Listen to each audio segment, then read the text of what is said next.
Hello mga ka-ECOP, I am Jose Roland Moya. The Employers Confederation of the Philippines, or ECOP, is here to ensure that your voice as employers is heard, articulated, and acted upon. ECOP addresses industrial relations issues, promotes social dialogue, and fosters proactive collaboration among employers and stakeholders. We are here to help employers become sustainable, responsible, and inclusive. ECOP has dual functions.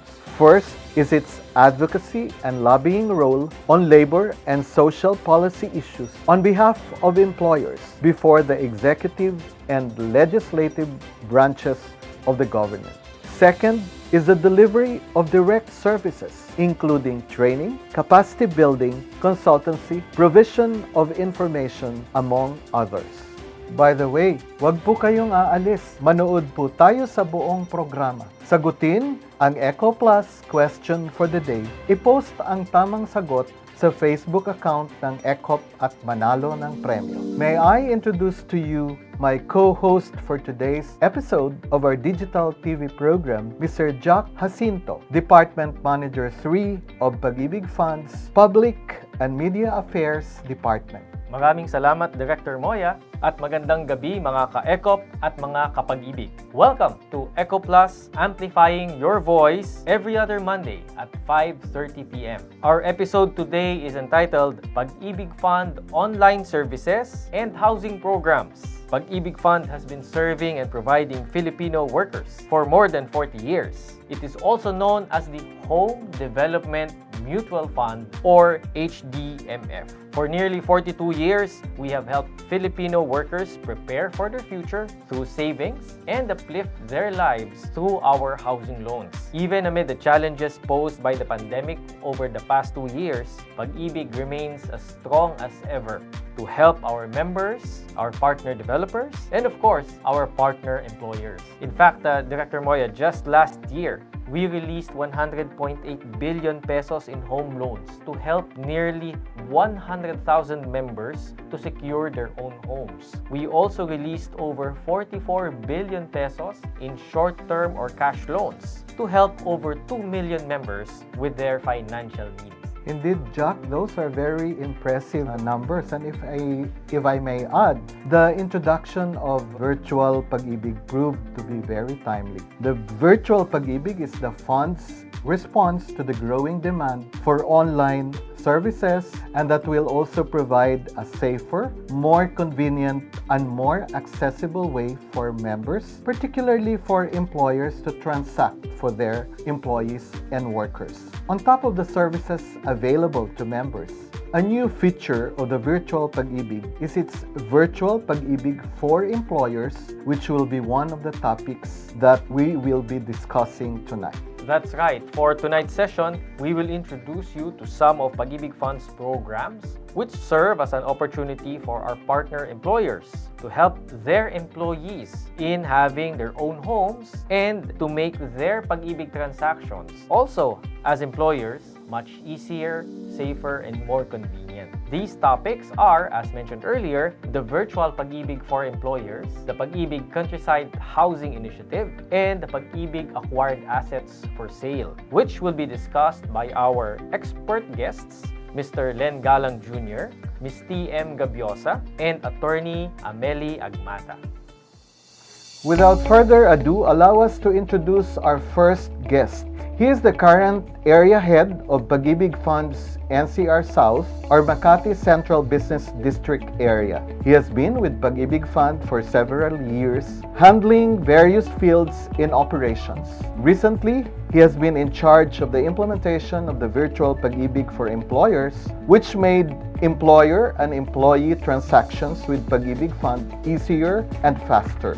To discuss the virtual Pag-IBIG for employers, let us welcome Area Head Len O. Galang Jr. Hello, Len. Good evening. You may want to greet the viewers of our episode tonight before we start the interview. Hi, good evening, Director Moya and Sir Jack. Thank you for having us here. At of course, magandang gabi rin po sa lahat ng ating mga taga-ka-ECOP at kapag-ibig na sa kasalukuyan ay sumusubaybay. Magandang gabi po, Sir Len. Para po Hi, sa Jack. Para po sa kaalaman po ng lahat ng ating mga ka-ECOP, maaari po ba nilang ipaliwanag kung ano itong virtual pag-ibig for employers? Okay, Sir Jack, is a web-based facility which allows employers to transact with Pag-IBIG Fund online, anywhere, kahit saan sila nandun, anytime, 24/7. So this facility is actually only accessible within internal network and shall be utilized by the Pag-IBIG branches para po ma-enroll ang mga employers under the system. So tanging mga authorized branch personnel lamang ang may access dito at mga authorized approving officers ng mga employers. Sir Len, follow-up question lang. Kailan Yes, po sir. ba nag-umpisa itong virtual pag-ibig? Okay, sa ngayon actually yung ating pong virtual pag-ibig started end of 2019.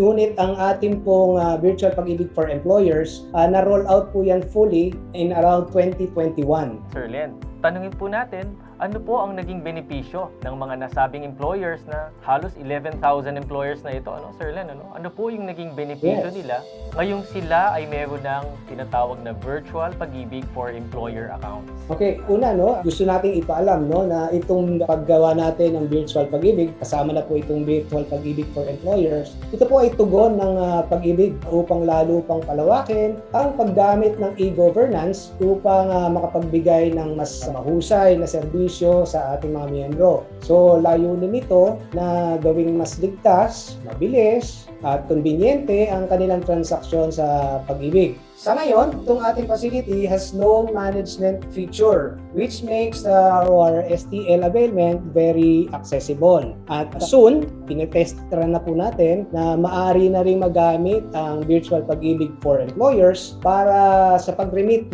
at pag-manage ng mga monthly savings at loan amortizations ng kanilang mga empleyado. Nabanggit nyo kanina na yung virtual pag-ibig ay nilaunch noong 2019. Tamang-tama pala sa pagpasok ng pandemic, Yes, very providential po para sa mga miyembro natin, na ito yung na-launch natin na end of 2019 because nag-2020, as we are all aware of, nagkaroon po ng pandemya, kaya nagamit po nila kaagad ito without having to go to Pag-IBIG office, nakakatransact po sila sa atin. Hindi naman natin in-expect yung pandemic, pero Hindi hindi ba nagkaroon din ng problema sa implementation because of the biglang pagdating ng COVID-19 pandemic? Hindi naman po, Director, dahil since we've been communicating po through the branches sa ating mga employers para po alam nila at mas masabi nila sa kanilang mga empleyado na meron pong facilities sa Pag-IBIG Fund na ganito at i-maximize po yung use para sila po ay makapag-loan. Alam naman natin na during that time ng pandemic 2020-21 at up to now, marami po ang nangangailangan ng multipurpose loan. Sir Len, madalas po nakakarinig tayo ng tanong sa mga employers, employer representatives, and other business owners na may kailangan Yes. bang i-reconfigure o baguhin sa kanilang mga sistema para makapag-rehistro sa virtual pag-ibig for employers. Okay, Sir Jack, wala naman actually kailangan na system enhancement on the part of the employer nor reconfiguration. So basically, this is cost-free sa ating po mga employers. Wala po kailangan silang i-adjust sa kanilang system. Bakit po ba mahalagang mag-enroll o mag-register yung employer dito sa virtual pag-ibig? Ano ba ang magiging advantage ng paggamit ng virtual pag-ibig for employers para sa kanila? Okay, Director, gaya po ng nabanggit ko kanina, napakarami pong advantages hindi lamang po sa ating mga employer, kundi pati na rin sa kanilang mga empleyado yung paggamit ng virtual pag-ibig for employers. Unang-una po sa lahat, ito po ay will make the transactions more convenient for the employees and the employer. Halimbawa po, kung yung mga employees po or members natin na eligible na mag-avail ng loan, ay maaari na pong mag-file ng kanilang applications online, anywhere, anytime, 24/7, gamit lamang po ang kanilang smartphones at computer. Wala na pong kailangang application form na ipiprint at ipi-fill out dahil automated na po yan, sa system na po yung application nila. Hindi na rin po nila kailangan sumadya o pumunta sa Pag-IBIG branch para mag-file ng kanilang loan application or kumuha ng cheque after approval dahil po ang proceeds ng kanilang loan will be directly directly credited sa kanilang Pag-IBIG loyalty card. Wala na rin pong kailangan na mga uploading ng mga documents under this facility. Now, sa mga employers naman, kanilang mga authorized approving officers, ganun din, conveniente rin. Kasi, syempre po, kung dati, under yung manual process po natin, marami, sigurado ako, lalo kung maraming empleyado ang mga ating employer na naglo-loan, marami po silang pinipirmahan na application forms ng kanilang mga empleyado. This time around, with the facility, wala nang napakaraming STL applications na kailangan pirmahan. They can already certify and transmit their employees' multipurpose loan application online as long as they have access po to their payroll system and service record. At wala na rin po, ito pa isang kagandahan po nitong ating facility, hindi rin naman nila kailangan regularly i-check up or i-check yung kanilang system kung may mga employee applications na kailangan nilang i-certify kasi po yung system will prompt yung ating authorized officer via email telling them na meron pong mga applications na kailangan nilang i-certify. Now, ikalawa po, yung transactions definitely would be faster because everything is done online. So, simula po nung ni-roll out natin ang ating facility, on the average po, nakaka-process po tayo ng MPL applications in less than 2 days. Yan po yung average po natin. At ikatlo, masasabi din po natin na mas safe para po sa ating mga empleyado at employers ang facility na ito kasi wala na pong kailangan or hindi na kailangan na pumunta pa physically to go to the Pag-IBIG branch. So, na-avoid natin yung possible exposure to people, pag-commute, pagpila, pag-encash ng cheque. Yun po, nakakaiwas po tayo dun sa mga ganong sitwasyon. And siguro importante rin at cost-wise, Sir Director Moya and Sir Jack, magandang malaman na cost-wise advantageous din po ito sa mga employers. Bakit po? Kasi po, di ba, hindi na nga kailangan ng mga employees na mag-file or ng kanilang leave of absence para lang pumunta sa Pag-IBIG at mag-file ng kanilang loan applications. Hindi na rin kailangang magkaroon o pag-utos sa kanilang mga liaison na i-deliver o i-transmit ang mga MPL applications ng kanilang mga empleyado. Sa nabanggit po nila, Sir Len, napakaganda po ng virtual Pag-IBIG for Employers sapagkat ginagawa po nito ay pinapadali at ginagawang ligtas yung pag-file at pag-transact di lamang po ng employee representatives ngunit ng maging ng mga empleyado po ng isang kumpanya. Ang sunod ko pong tanong, Sir Len, ay maaari bang magkaroon ng multiple authorized representative or officers ang isang employer para po lalo mapagsilbihan ng mabuti ang kanilang mga empleyado lalo na po sa mga malalaking kumpanya na maraming empleyado? Tama po yan, Sir Jack, maaaring mag-assign ng multiple approving officers ang ating mga employers nang sa ganon po ma-distribute yung load ng pagsa-certify, lalo pat napakalaki ng kanilang kumpanya at napakaraming miyembro or empleyado nila ang nag-a-avail ng loan. So in that way na di-distribute natin yung pagsa-certify ng kanilang applications, mas mabilis ngayon na ita-transmit sa Pag-IBIG Fund online. Ang pangalan po nitong programa ng Pag-IBIG ay Virtual Pag-IBIG for Employers. Tama po ba? Tama po, Sir. Pero at the same time, pwede rin mag-register o mag-enroll yung mga members, individual members. Halimbawa, yung mga workers o empleyado ng company. Opo. At nabanggit mo kanina yung Pag-IBIG loyalty card at dito papasok yung proceeds ng loan. Tama po. So, ganito po yan, Director Moya. For us to be able to fully utilize po yung ating facility, kinakailangan po, we encourage and enjoin all the employees of the partner employers na magkaroon po ng active virtual Pag-IBIG account. At the same time, magkaroon din ng loyalty card plus ng Pag-IBIG. Kasi po nga, gaya na nabanggit ko kanina, yung virtual Pag-IBIG account nila, doon po sila magpa-file ng loan using their smartphone or computer. Enter po nila yung kanilang account number at yung passcode. Tapos, pasok po nila sa system at i-click lang nila po yung na mag-a-avail sila ng loan. And then, Lalabas na po doon kung magkano po yung kanilang entitlement. At pag nag-proceed po sila, yun po ay pupunta o matatransmit kaagad-agad sa kanilang employer. So yung employer po naman upon receipt nung transmitted online na application ng kanilang empleyado will now then certify eligible po to avail of a loan yung kanilang empleyado and click submit po to Pag-IBIG Fund yung kanilang application. So, once submitted to Pag-IBIG, kakaroon po ng SMS notification yung member, no, na i-forward na po kay Pag-IBIG yung kanyang multipurpose loan application, and then ito po ay aming ipoproseso, at pag na-approve na, meron na naman SMS notification si member telling them na approve na po yung kanilang loan. At ang proceeds po ng kanilang loan automatically will be credited dun po sa ating loyalty card. Para po, Sir Len, sa mga interesado nating ka-ECOP at mga business owners and employer representatives and employers na gustong magrehistro sa Virtual Pag-IBIG for Employers, ano po ang mga requirements na kailangan nilang isubmit? Okay, unang-una, no, magkakaroon po tayo ng signing ng Memorandum of Agreement para po nakalagay po doon kung ano yung mga roles and responsibilities ng employer at ng Pag-IBIG insofar as the facility is concerned. So, once meron na pong MOA na na-sign, kailangan pong dokumento ay simple lamang, no?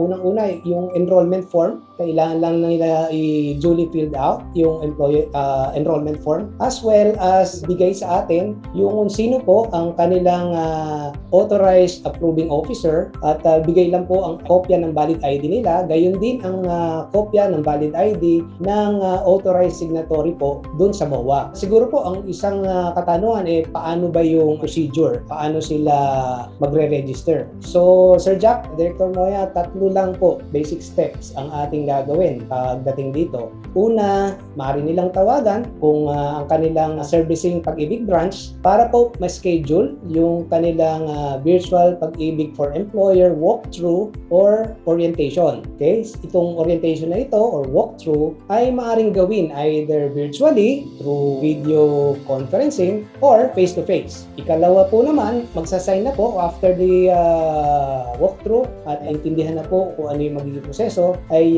kailangan na pong mag-submit ang employer ng mga corresponding forms and requirements na nabanggit po kanina. At ikatlo, after the requirements has been submitted, pwede na po nilang i-register at i-enroll ang kanilang authorized representatives online upang masimulan na magamit yung kanilang virtual Pag-IBIG for employer account. Len, will the online facility require system adjustment or reconfiguration on the part of the employers? Wala na po, Director, no? Wala pong kailangan na system adjustment or reconfiguration on the part of the employer. Lahat po ay under na ng facility po ng Pag-IBIG Fund. So, totally no cost for them. Muli po, Sir Len, paano po makakapag-rehistro sa Virtual Pag-IBIG for Employers ang ating mga employers and business owners? Okay, 3 basic steps. Unang-una is kontakin yung ating Pag-IBIG servicing branch para po ma-schedule ang kanilang virtual Pag-IBIG for employer orientation or walkthrough. Dito i-explain po lahat ng mga mangyayari, kung ano ang role ng employer, ano ang role ng Pag-IBIG, paano ang sistema ng pag-a-approve ng loans, etc. So itong walkthrough na ito ay maaaring gawin either virtually through video conferencing or pwede rin po naman face-to-face. Ikalawa, pagkatapos po nung walkthrough ay maaari nang magpirmahan po ng Memorandum of Agreement at mag-submit sa employer ng mga corresponding forms and requirements.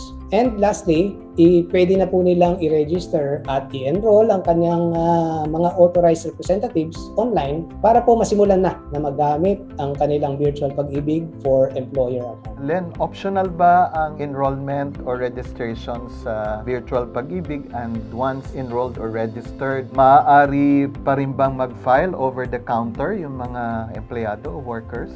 Opo, yes, Director, no? Optional po ang enrollment sa ating programa. However po, we enjoin employers, particularly mga employers na malalaki, no? Yung marami pong empleyado na marami nag-a-avail ng ating short-term loan para mag-enroll po sila na at maging mas mabilis at conveniente sa kanila ang pag-transact sa Pag-IBIG Fund. Now, doon po sa second question na sinasabi mo, kung maaari pa rin bang mag-file over the counter ang employees kung enrolled na ang employer, opo, maaari pa rin pong mag-file ang empleyado over the counter sa Pag-IBIG kung sila po ay wala pang loyalty card or active virtual Pag-IBIG account. Kaya nga po, isa po sa mga roles ni employer kapag meron na pong partnership with Pag-IBIG ay hikayatin at siguruhin magkaroon ang kanilang mga empleyado ng loyalty card plus at active virtual Pag-IBIG account upang sa ganon ay lahat ay maka-avail na through the STL online via employer interface. So otherwise po kasi kung halimbawang hindi po lahat ay mayroon na loyalty card plus at virtual Pag-IBIG account, eh madidefeat po yung ating purpose na gawing online lahat po ng transactions. Lena, pag-uusapan na rin natin yung Pag-IBIG loyalty cards. Paano ba makakuha nitong loyalty card ng Pag-IBIG? Ako ay walang loyalty card pa. Pero at the same time, nag-a-avail ako ng mga iba't ibang benefits or ibang programs ng Pag-IBIG. Yes, Director, thank you for that question. Yung ating loyalty card capture po ay available po yan sa lahat po ng Pag-IBIG branches. Meron po tayo doong card capture. Now, doon po naman sa ating mga employers na maraming empleyado, maaari din po kayong mag-request sa Pag-IBIG branch na nakakasakop po sa inyo na mag-deploy po kami ng mga personnel namin para po magkaroon ng card capture mismo sa inyong tanggapan. Subalit ito po ay limited lamang kung dapat po at least 50 personnel, minimum 50 personnel na magka-request for card capture, ay maaari nating i-schedule yan para hindi po sayang yung ating pagpunta dun sa opisina. So minimum of 50, kahit umabot po yan ng 100, depende kung ilan po yung magpapa-card capture, yun po yung number of machines or nadadali namin sa inyong tanggapan. Nabanggit po kanina, Sir Len, na ang mga empleyado po naman ay kailangan may virtual Pag-IBIG account din para po ma-fully utilize at ma-fully enjoy nila ang pagkakaroon ng kanilang employer ng virtual Pag-IBIG for employer account. Paano naman po magkaroon ng virtual Pag-IBIG account ang isang empleyado? Okay, ang isang empleyado naman, Sir Jack, no, can easily have virtual Pag-IBIG account. Unang-una, kung meron siyang loyalty card, okay, easily, mas padali po ang pag-activate ng kanilang virtual Pag-IBIG account. They just have to go to the Pag-IBIG website and i-click po yung ating sa services ng activation or registration para sa virtual Pag-IBIG account. Pangalawa po, meron din po naman facility na maaari pong magtungo si miyembro sa ating Pag-IBIG branch para po personally mag-activate ng kanilang virtual Pag-IBIG.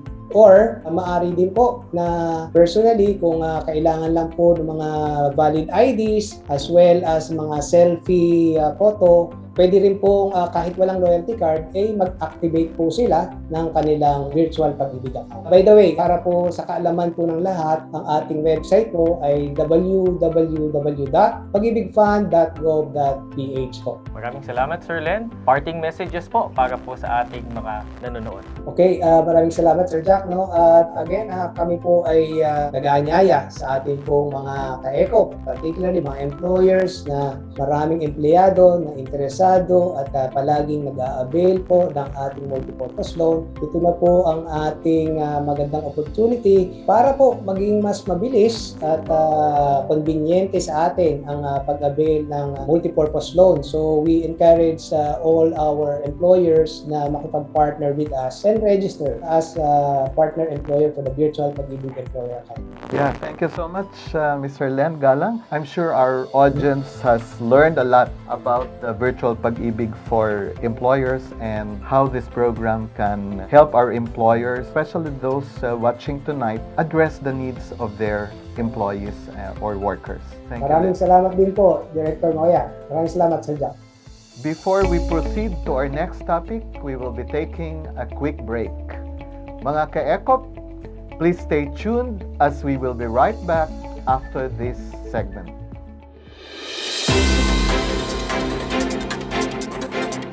The Employers Confederation of the Philippines offers training programs on industrial relations, occupational safety and health, management and employee development, human resources, and entrepreneurship development.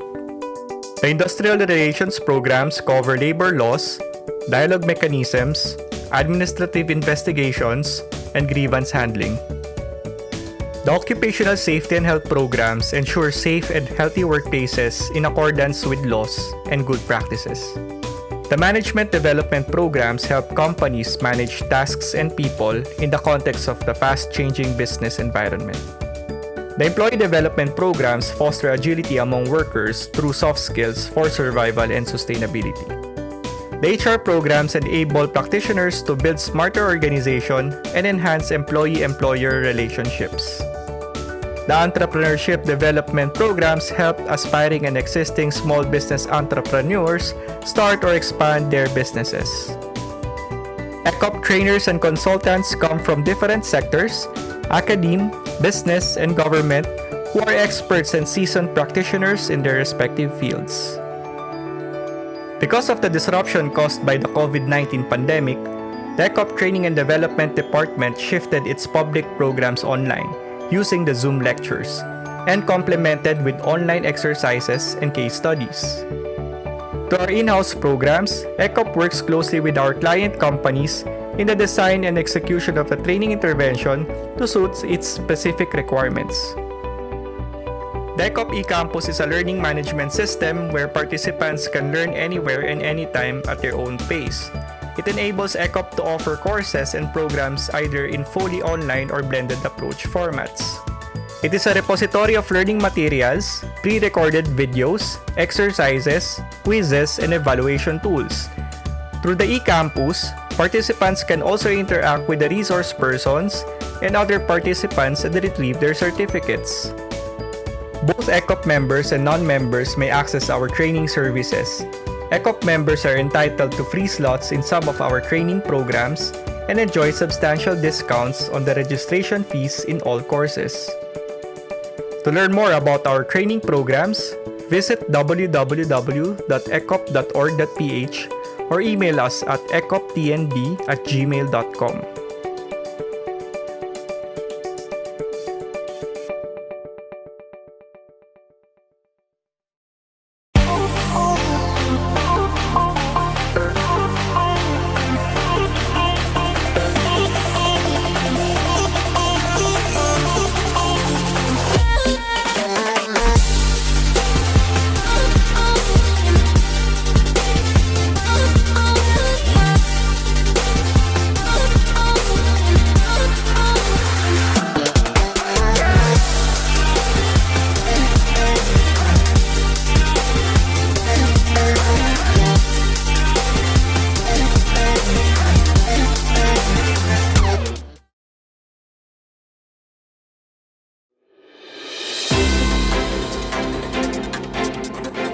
And we're back.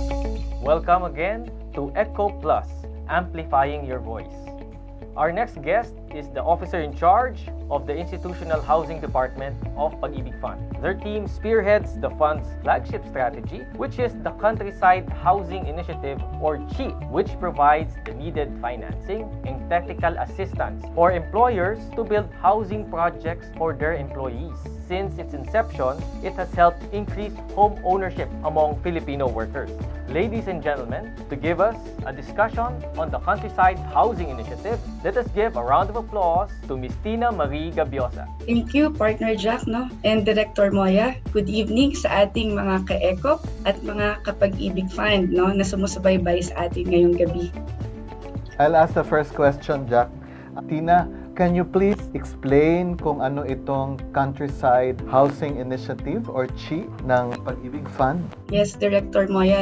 Ang Countryside Housing Initiative is actually a strategy of Pag-IBIG Fund to encourage participation of non-developers. Sino ba tong mga non-developers? These are the employers, kayo po, mga ECOP members. So, employers from the private and the government sector, maaari din po mga local government units, cooperatives or associations po who are willing to embark on a housing project para sa kanilang target beneficiaries. beneficiaries. Actually, ang CHIP po ay designed to give opportunities po, no, para doon sa unserved and underserved sectors or members of Pag-IBIG Fund sa iba't ibang parte ng ating bansa. The Countryside Housing Initiative ay nag-iengganyo sa mga partners, lalo na mga employers tulad ng ating mga ka-ECOP, na magkaroon ng housing project para sa kanilang mga empleyado. Ano-ano yung mga implementation options nito at ano-ano yung mga scenarios na maaari nilang i-benchmark o i-pattern yung kanilang posibleng maging housing project for their employees?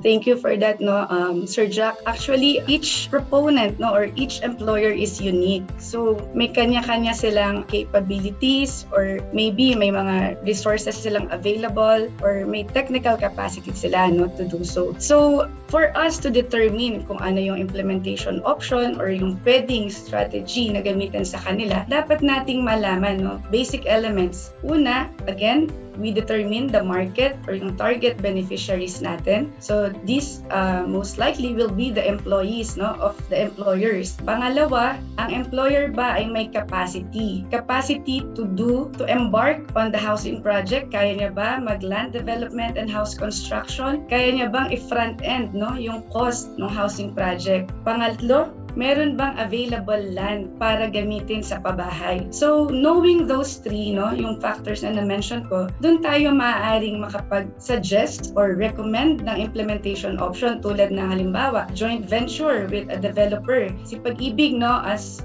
you know, may mga partner or accredited developers na tayo. Na itong mga developers nito, they are engaged in real estate, no? So, sila ang maaaring itap ng employer who's interested to provide housing for their employees. Joint venture sa developer na pwedeng bumili rin ng lupa from a private landowner kung sakali, no, na wala pang identified site or land, no. So, yun kasi yung mahalaga dun, no. Kaya mo ba na mag-develop ng housing project? Kung hindi mo kaya, we can help you choose from our accredited developers. Actually, you have the free will, no. The employers po ang bibigyan namin ng free will to choose kung kanino sila makikipag-partners na developer or contractor para ipatayo or gawin yung kanilang desired or intended housing project. Kami naman po sa Pag-IBIG Fund, gagawin po namin is we will help you pre-qualify your target beneficiaries. Nang sa gayon po, malaman natin, no, ano ba ang income capacity? Ano ba yung suitable housing design na kaya nila based on their income capacity? So, that said, mas akma, mas affordable yung housing project na gagawin natin para sa ating mga miyembro or empleyado or target beneficiaries. So, may implementation option na tripartite din. Kung sakali, may landowner dyan, may developer, and the proponent o yung employer.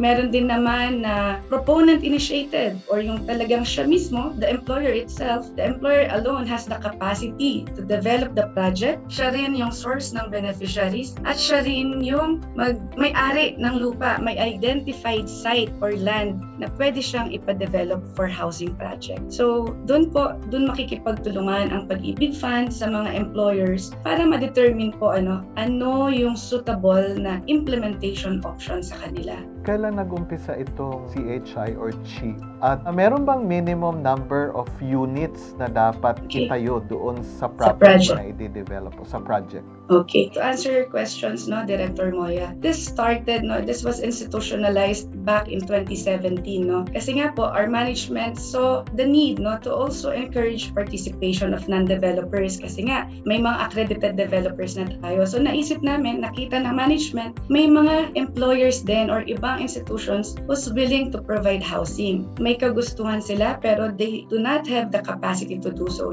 So, naisip ni Pag-IBIG, bakit hindi natin tulungan? So, back then, in 2017, simula noon, naghanap tayo o nakipagtulungan sa iba't ibang sektor, be private or government po, para dito sa proyektong pabahay. So, it doesn't necessarily have to be a big corporation, a multinational corporation. Director Moya, for as long as may desire yung employer to provide housing, malaking element na po yun or malaking factor na yun, for this cheap project to fly. Kasi unang-una, dapat talaga, may interest, meron talaga siyang, aside from that, may willingness din, Kasi hindi biro ang housing project, no?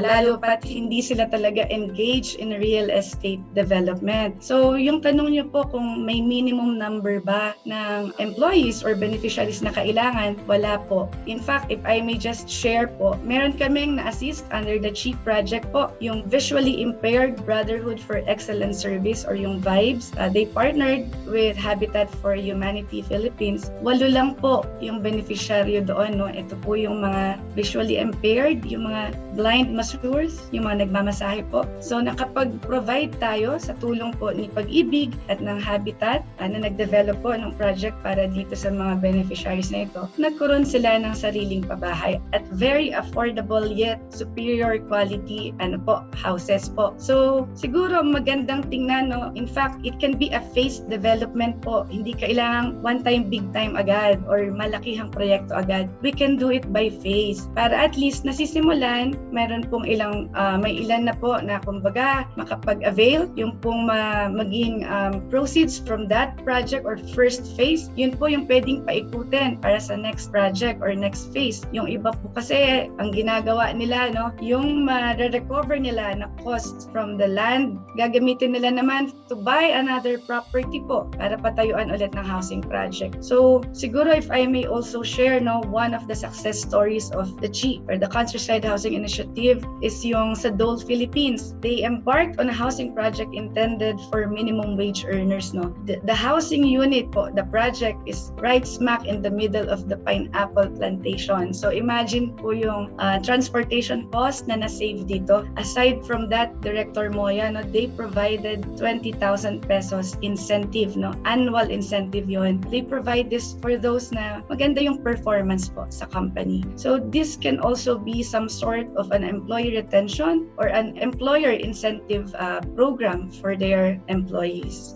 Ma'am TM, Director Yes, was correct earlier na ang paggawa ng isang housing project ng isang business or employer, it's a large undertaking. So, under the Pag-IBIG Countryside Housing Initiative, ang ating ginagawa rito is making it doable. So, in that sense, saang mga aspeto tumutulong ang Pag-IBIG Fund sa isang employer para makagawa ng isang housing project through the CHIEF? Yes, magandang katanungan, no, partner. Pag-IBIG, in fact, handholds, no? Handholding tayo dito.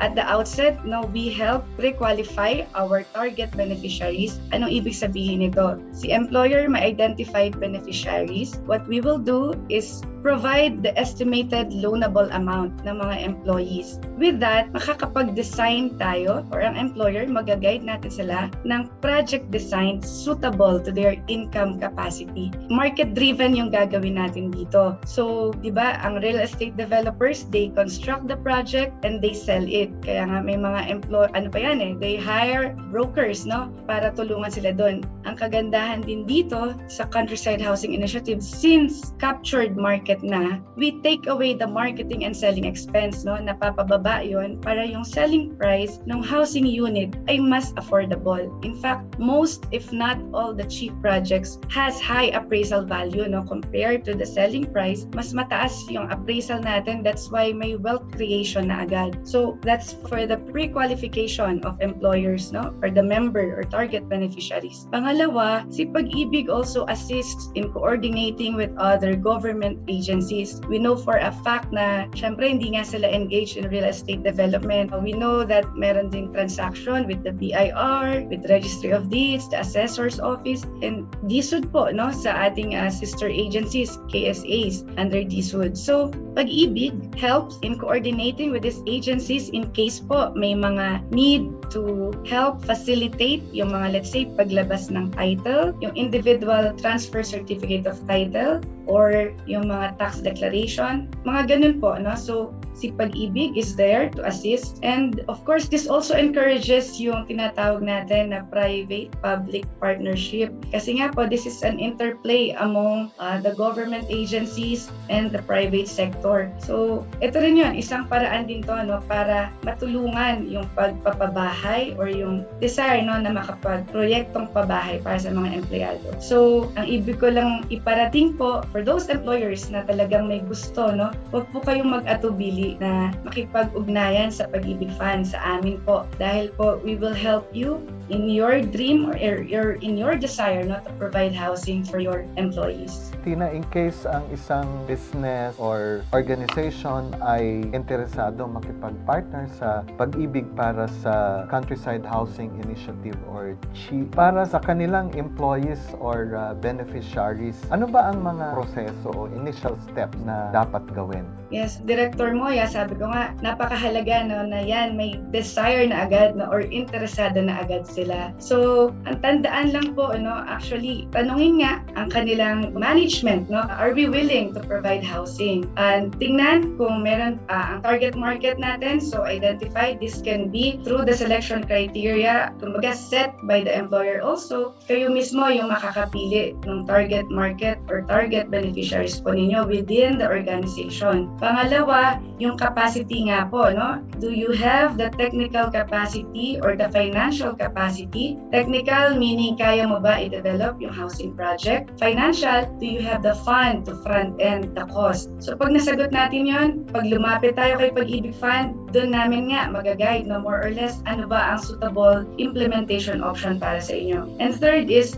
there an identified site for housing? So once meron tayo nitong mga factors na to, no, or naisip natin or talagang nailatag natin, ay isa pang ideal po no, is for the creation also of a dedicated team no, within the employer po no, para sila yung mag-oversee ng implementation nitong project. That's alongside with Pag-IBIG Fund's team po to ensure that this housing project will materialize and will be a successful one. Nabanggit din, Ma'am TM, ni Director Moya kanina, yung minimum number of units. Matanong ko naman, Ma'am TM, do we have the type of units na kinakailangan? Is the Countryside Housing Initiative open to horizontal developments na house and lots, or is it also open to vertical developments like condominiums and similar housing units? Thank you, no, Sir Jack, for the question. Actually, wala ngang minimum number of members no, para sa housing project. Wala rin tayong limit or rather, kumbaga, maximum. And in fact, yun nga, you can either choose to provide horizontal project or vertical projects, no? Depending on the preference of your target beneficiaries. So, dyan po papasok yung market survey, no? Alamin mo ano ba yung gusto ng mga employees mo kasi sila naman yung end users, no? Sila yung magiging project beneficiaries. So, pwede on a horizontal project, yung nabanggit mo kanina, ano bang design yung ating tinitingnan, no? For the cheap po, we encourage or actually we veer away from row houses. Huwag na tayo sa ganon, no? We provide better and superior quality houses. Kasi mga empleyado naman natin to, no? Yung magiging beneficiaries for this. So, either duplex, single attached, single detached, mga quadruplex po. Yun yung pwede nating i-explore na house models for this project. And also, for vertical projects naman po, mas bigger sana, no? Compared to what is offered in the market. So, yung dating mga, 18 square meters. Sana naman po, we actually encourage po bigger floor areas for the condominium units. Siguro minimum of, kung kaya, 30 square meter, no? Of course, depende pa rin yan, no, sa evaluation kasi kung kaya dapat talaga in the area or the capacity po ng ating mga target beneficiaries. Yeah, Tina, saan ba maaaring pumunta ang sino mang interesado tungkol sa possible partnership under CHI? Director Moya, no, ang kagandahan po, si Pag-IBIG is present nationwide, no? So for those interested employers, just visit the Pag-IBIG branch near you. Hanapin niyo po ang mga branch heads kasi po sila po mismo, no, they are really marketing this CHI program or rather CHI strategy among their employers po. Pwede rin po makipag-ugnayan sa mga business development units or sa amin, sa institutional housing department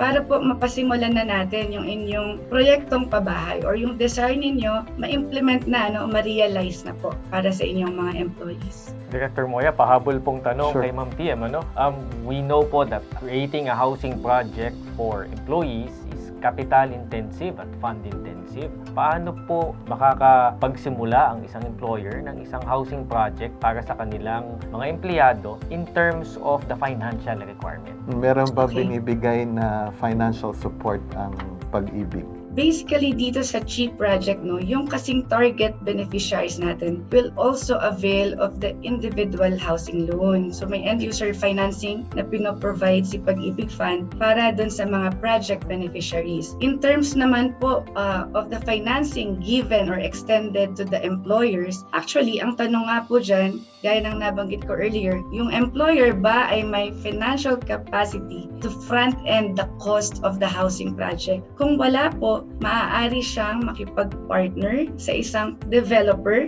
who is willing to front-end po. No? Yung developer na yon either has the capacity to develop also the project or pwede siya, kung may track record na siya with Pag-IBIG Fund, pwede po itong mag-avail ng institutional loan kay Pag-IBIG Fund. So, dun po natin more or less maasasagot yung financial need, no, in terms of the project development and the takers po, yung individual loans po ng mga project beneficiaries. So, we will assess po yung state of or financial capacity ng ating employer, no, whether they have the capacity to do so or not. So, dun tayo magre-recommend ng partnership with maybe a developer who's willing to do so or willing to front-end the cost. Thank you, Ma'am Tina, for the meaningful discussion about the Countryside Housing Initiative. You're welcome, Director Moya. Let's have a short break before we proceed with our last guest.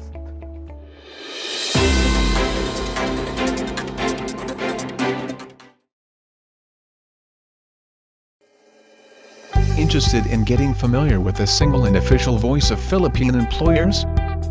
Want to stay updated on the latest news and trends on labor and social policy issues? By becoming a member of ECOP, you can have access to all of these and many more. Explore the benefits of joining ECOP. ECOP provides its members with a comprehensive range of services that includes training, advocacy, and information through seminars, research publications and networking.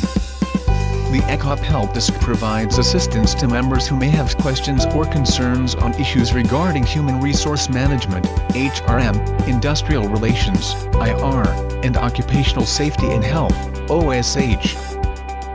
Managed and operated internally using ECOP facilities and technical staff, the Help Desk can be easily accessed through multiple platforms. We regularly conduct free webinars to keep our constituents in the business community abreast with the latest and upcoming developments on industrial relations, social policies, and related topics. Aside from free webinars, we offer to members big discounts in our public training programs, seminars, and workshops on IR, HR, OSH, and a lot more. Philippine employers are represented by ECOP in various tripartite bodies. ECOP's participation in congressional hearings and other policy consultations ensures that the voice of employers is articulated, heard and acted upon. As a member, you can network and join events that bring together company representatives to discuss developments and issues on industrial relations and human resources management through our members' general meeting, MGM. Aside from this, you can attend, Discover ECOP, an interactive forum organized for members and non-members alike to familiarize them with ECOP's advocacies, activities, and programs. An overview of pending labor bills in Congress and proposed policy issuances discussed in the Technical Executive Committee of the Department of Labor and Employment are usually presented. We provide a learning and sharing platform among representatives of our member companies through our ECOP networks. ECOP Networks has 3 fields of specialization which are Industrial Relations and Human Resources, IR/HR, Occupational Safety and Health, OSH, and Corporate Social Responsibility and Responsible Business Conduct, CSR, RBC. As a member company, your management or HR representatives will have the opportunity to receive full overseas technical scholarship on topics such as industrial relations, human resource management, and occupational safety and health organized in Japan. ECOP also organizes the annual National Conference of Employers, where our members enjoy discounts when participating. Lastly, you will enjoy other benefits such as up-to-date, informative e-bulletin and research publications. We provide our members up-to-date and relevant news, studies and statistics gathered from reputable agencies as well as trends and practices directly collected from various industries. Our members can enjoy 50% discount on research publications such as Corporate Compensation Survey and CPA Report. Free conferences, workshops, or seminars by invitation through ECOP special projects. Exclusive access to members-only page in the ECOP website where you can review different project tools, documents, copies of position papers, minutes of committee meeting, and loads of other records. ECOPlus Amplifying Your Voice is ECOP's digital television program that airs regularly in various social media platforms. The program discusses ECOP's advocacies and programs. It also features interviews with employers, practitioners and policymakers on current, evolving and future workplace issues. Airs twice a month, 5:30 p.m., on our Facebook page and YouTube channel. As our members continue to grow their businesses, ECOP will always continue its mandate of protecting the interest and advocating the welfare of the business community. Discover the many ways you can support your business or enterprise today. Join the Employers Confederation of the Philippines. Your partner. Your advocate. The single and official voice of the Philippine employers on labor and social policy issues.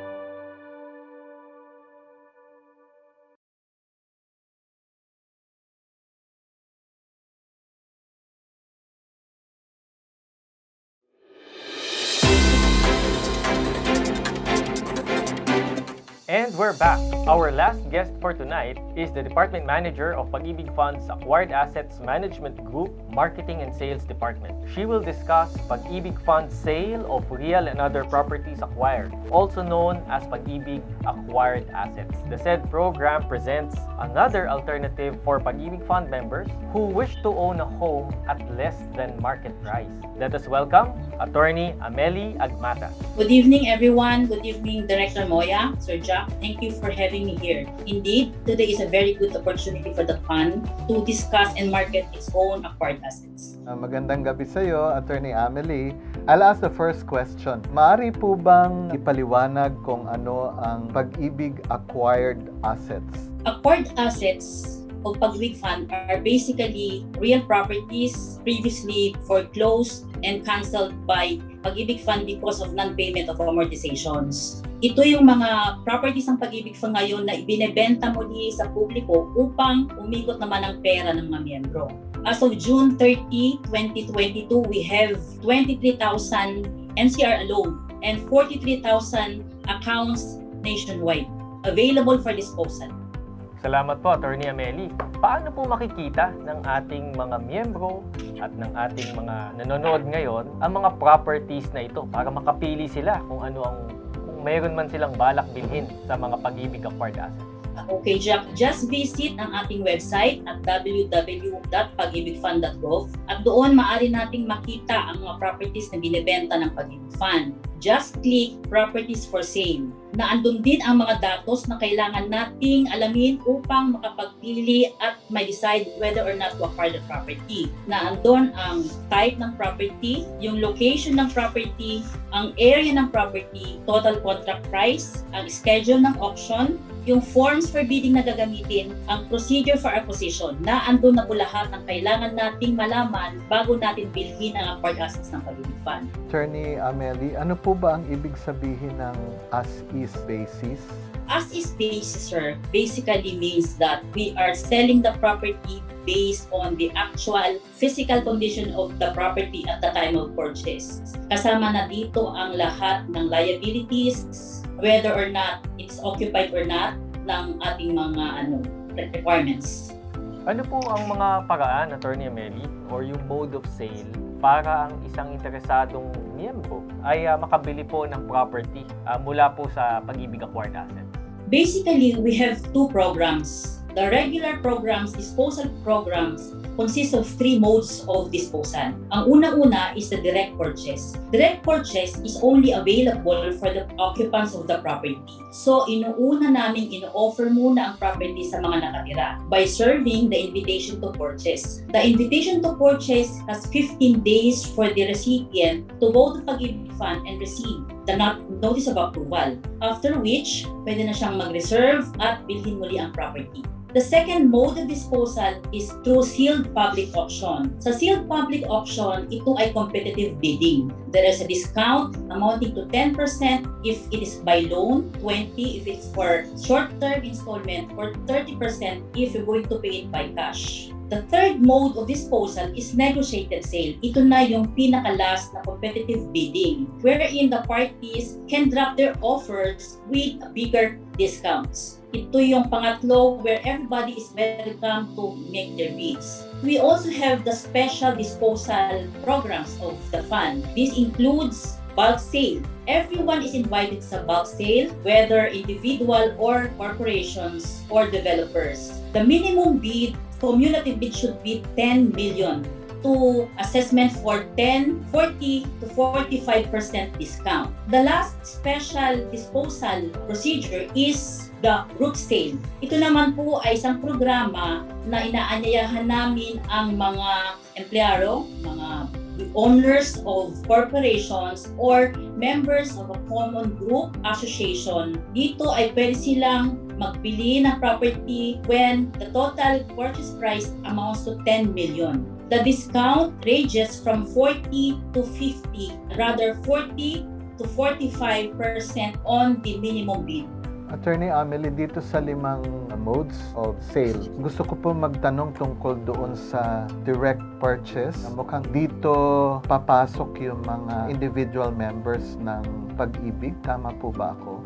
Yes, sir. Yes, sir. In all 4 disposal programs, pwedeng pumasok ang lahat ng miyembro ng Pag-IBIG Fund.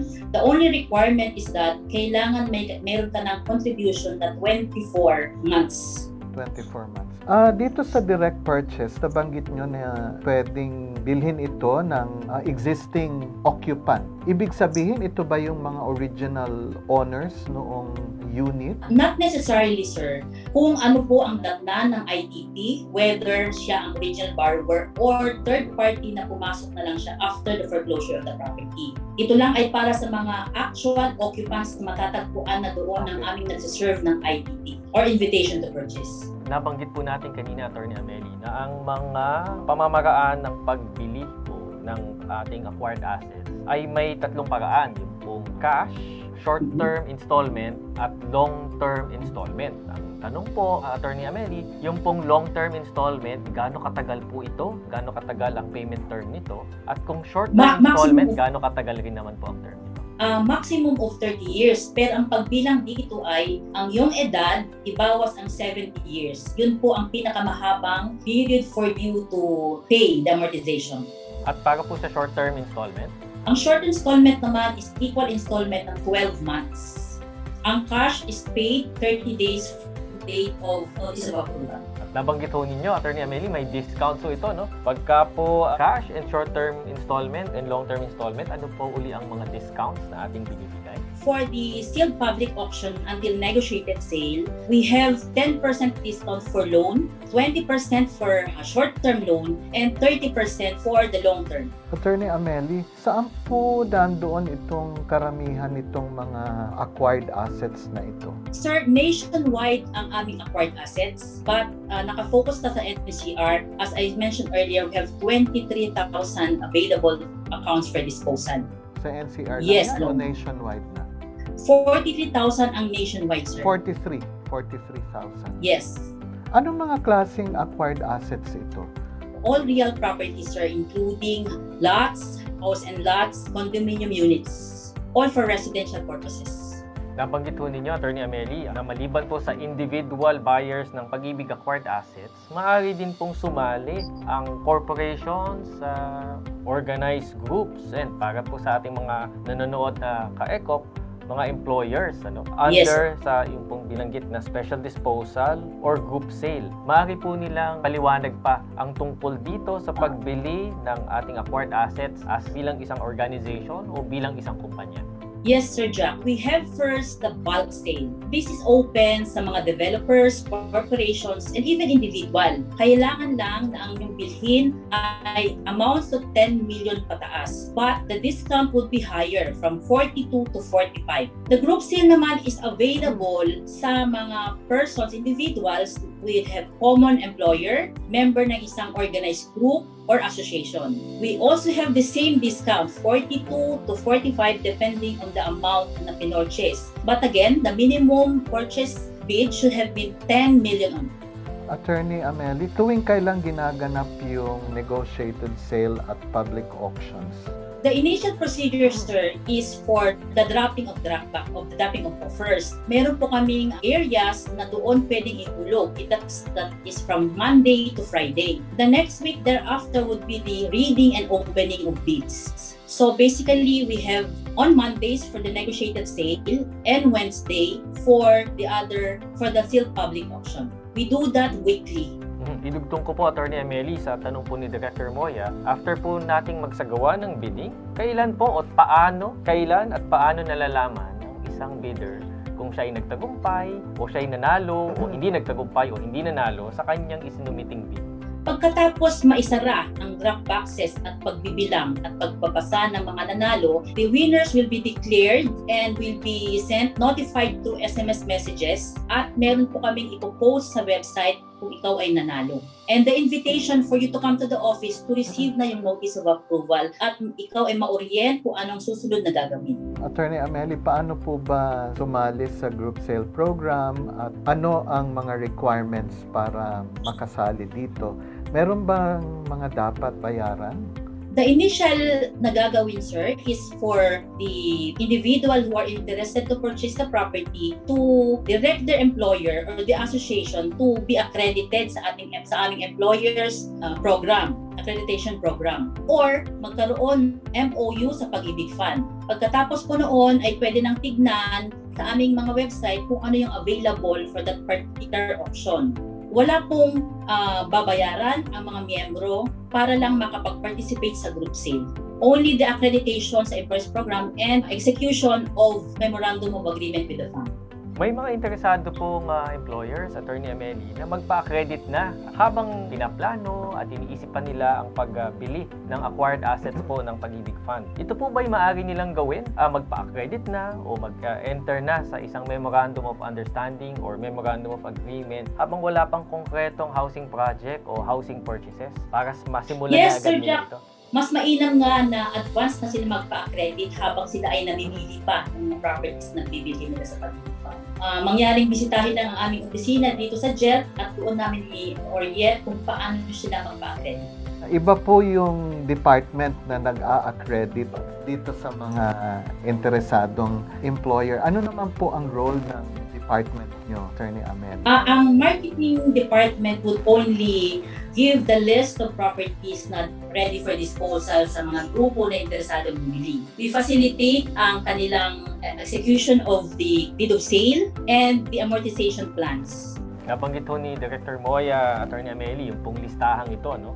Kung sakaling isang accredited employer ay gusto nang bumili ng acquired assets ng Pag-IBIG Fund para gawin niyang, for some, ay ginagawa itong housing project para sa kanyang mga empleyado, maaari po ba siyang makapili ng acquired asset ng Pag-IBIG Fund mula sa mga acquired assets natin sa buong bansa? Actually, Sir Jack, we will publish sa aming website ang available units for disposal. Doon po sila maghahanap. We cannot segregate yung mga properties na ibigay sa employer. They have to participate also in the competitive bidding. Baka pwede pong maipaliwanag yung tungkol sa discounts na ino-offer ng Pag-IBIG. Sa group sale, sir, we have discount ranging from 42% to 45%. The minimum offer should be 10 million. At umaakyat po ang discount habang ito ay umaakyat naman. For 10 million to 50 million, you have a 42% discount. Pag 50 hanggang 100, you have 45% discount on the total contract price. Attorney Amely, para po sa mga interesadong bumili ng Pag-IBIG acquired assets, whether they are individuals or whether they are employers na bibili po in bulk, ano po ang una nilang step na gagawin upang makabili ng Pag-IBIG acquired assets? As earlier mentioned, pumunta sa ating website na andun lahat ang mga properties, na andun ang procedure, na andun din ang forms na gagamitin. And then they are given 5 days to check on the properties para naman ma-decide nila kung bibilhin or hindi. Meron po bang naging epekto ang pandemic dito sa programang ito ng Pag-IBIG, and how is it now? Sir, for the last 2 years, medyo bumaba ang offers, ang sale, but now it's picking up already. Dahil din siguro na nagkaroon ng mas mataas na diskwento. Maraming salamat, Attorney Agmata, for discussing the mechanics of Pag-IBIG Fund's acquired assets. May we have your last words? Again, I'd like to thank everyone for having us here. Iniimbitahan ko ang lahat na bumili ng acquired assets ng Pag-IBIG Fund. Murang-mura na at napakaganda nila. Maraming salamat po, Attorney Agmata, for discussing the mechanics of the sale of Pag-IBIG Fund's acquired assets. Thank you and good night.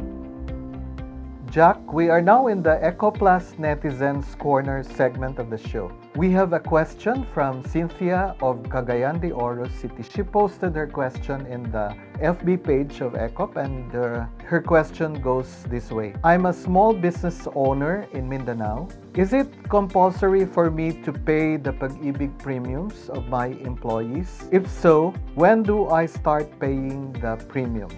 Salamat po, Director Moya. Salamat, Cynthia, sa iyong tanong.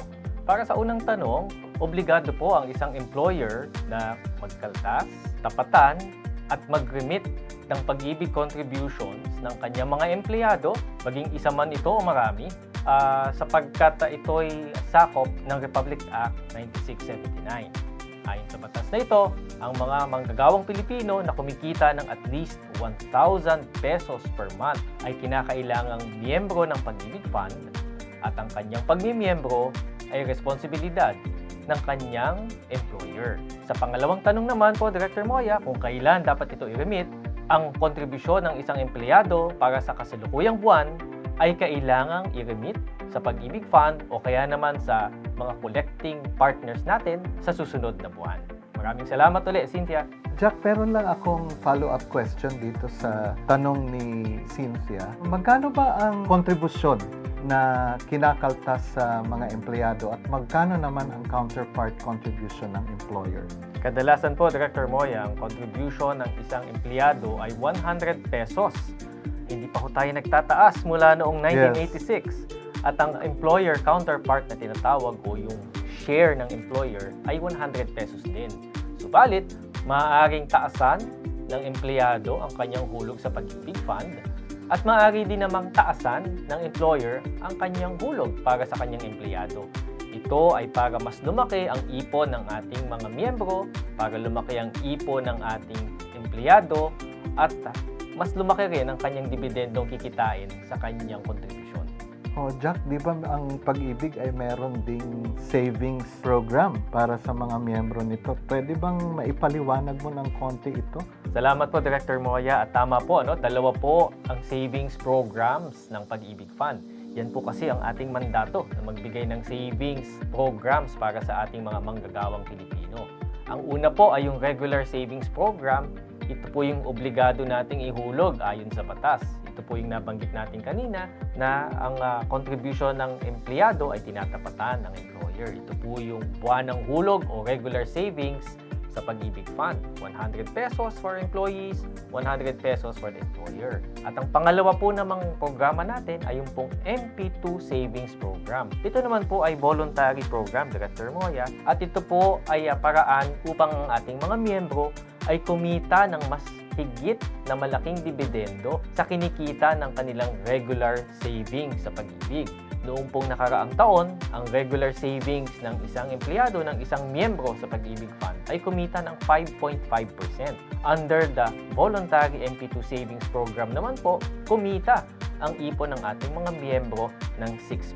6% annual. Tama po. Yan yung Per interest annum earning. po. Oo, per annum. Pero itong sa MP2, Jack, ay nakalock yung savings for 5 years and meron atang minimum contribution dito, ano? Tama po kayo, Director Moya. Ang MP2 savings program ho natin, ang hulog po dito ay 500 pesos kada hulog. Minimum of 500 pesos kada hulog. Ang maturity period po nito, tulad po ng sinabi ni Director Moya, ay 5 years. And during that time, yun po yung panahon. Nakikita po kayo ng dividendo. Maaari nyo pong kunin ang inyong dividendo after the 5-year maturity. O kaya naman maaari nyo pong kunin ang inyong dividendo on an annual basis. Kada end of the year, Director Moya. Kada declaration po ng Pag-IBIG Fund ng dividend rate ay maaari niyo pong makuha ang inyong dividendo taon-taon. Pero kung hindi ko kunin yung dividendo, Jack, ito ay madadagdag doon sa principal at saka yung, kumbaga, principal plus interest earning, yun na ang magiging basis ng pag-compute ng susunod na interest earning. Am I correct? Tama po kayo. Compounded siya. Compounded kung ganon. po. So pagka po pinili ng mga miyembro natin ay after 5 years niya makukuha yung kanyang dividendo, tama po si Director Moya, mako-compound po yung dividends niya over that period of time. Mga ka-ECOP at mga kapag-ibig, there was even a year na umabot sa 8% yung interest earning nung MP2 ng Pag-IBIG. So, thank you. Napahaba yung ating balitaktakan doon sa, nag-umpisa lang doon sa tanong ni Cynthia. But I hope, Cynthia, na nasagot ni Jack ang iyong katanungan. And to our netizens, keep asking your questions and we will try to answer them. For our netizens, kanina binanggit namin ang ECOPlus question for the day na dapat abangan para manalo ng papremyo. Ito po ang ECOPlus question for the day. Ano ang ibig sabihin ng HDMF? I will repeat the question. Ano ang ibig sabihin ng HDMF? Jack, paano ba sasagutan ang ECOPlus question for the day? Ito po ang Mechanics Director Moya. I-comment ang sagot sa Facebook account ng ECOP. Hashtag ECOPlus Amplifying Your Voice, space, your answer, space, title ng episode na ito. Don't forget to like and share ang episode na ito sa ECOP Facebook page. Ang mapipiling mananalo ay ino-notify sa ECOP Facebook page at bibigyan ng instructions paano makuha ang kanyang premyo. Thank you so much to Mr. Len, Ms. TM, and Attorney Amely for your time. Muli, nagpapasalamat ang ECOP sa Pag-IBIG Fund sa pagsuporta sa ECOPlus Amplifying Your Voice. We hope that our viewers learned a lot about the various programs being implemented by Pag-IBIG Fund for the benefit of its members. Maraming salamat din sa kay Cynthia sa iyong tanong. Sana ay nasagot namin ito. Huwag niyo pong kalimutan sagutin ang ECOPlus question for the day. I-like at i-share ang episode na ito para manalo ng premyo. Mga ka-ECOP, I'm your host, Jose Roland Moya, with my co-host, Jack Jacinto. See you every other Monday at 5:30 p.m. sa next episode ng ECOPlus Amplifying Your Voice. Keep safe and God bless everyone.